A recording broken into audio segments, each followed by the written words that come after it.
Bonjour.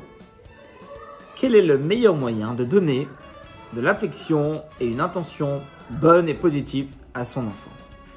Alors on raconte un jour que chez le rabbi Shalom Dovber, le 5e rabbi de Lubavitch, était venu rendre visite un des grands rabbinim éminents de la génération, Rabbi Yaakov. Lorsque Rabbi Yaakov est en train d'étudier la Torah, à un moment il se lève et il voit dans la chambre un berceau. Dans le berceau se trouvait le petit futur rabbi Yosef Yitzhak, le rabbi précédent de Lubavitch. Alors le rav regarde le visage de l'enfant et le visage rayonnait. Le visage était beau. Il a dit au rabbi Shalom Dovber, il lui a dit: lorsque le visage est tellement lumineux, cela est un signe sur la pureté de la pensée de cet enfant.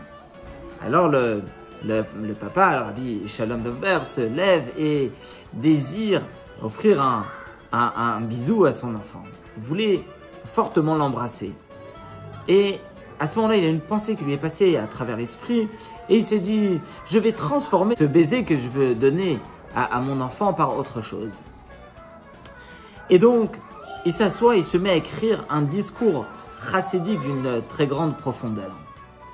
Lorsque le petit rabbi a grandi, alors le rabbi Shalom Dovber lui a offert ce mahamar, ce discours chassidique Marabou Maasecha Hashem.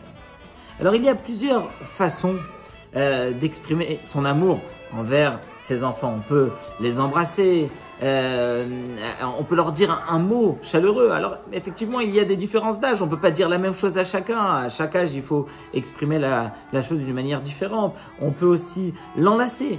Mais bon, il faut que l'enfant soit à côté. On explique en réalité dans la chassidoute que la façon la plus forte pour réveiller son enfant, pour exprimer son amour à son enfant, c'est à travers l'appellation par son nom propre. Lorsqu'on appelle l'enfant par son nom, alors à ce moment on réveille quelque chose de profond, on se rattache à lui d'une manière forte. Alors ça explique la raison pour laquelle dans la paracha de notre semaine, elle commence Ve'ele Shemot Bnei Israël. Voici les noms des enfants d'Israël, on les avait déjà comptés à plusieurs reprises. Mais là, on les avait déjà nommés, mais là, la Torah elle va les nommer à nouveau en réalité pour montrer l'amour qu'il y a entre Hachem et son peuple. En réalité, le peuple était à ce moment-là idolâtre, était complètement assimilé dans les mœurs égyptiens.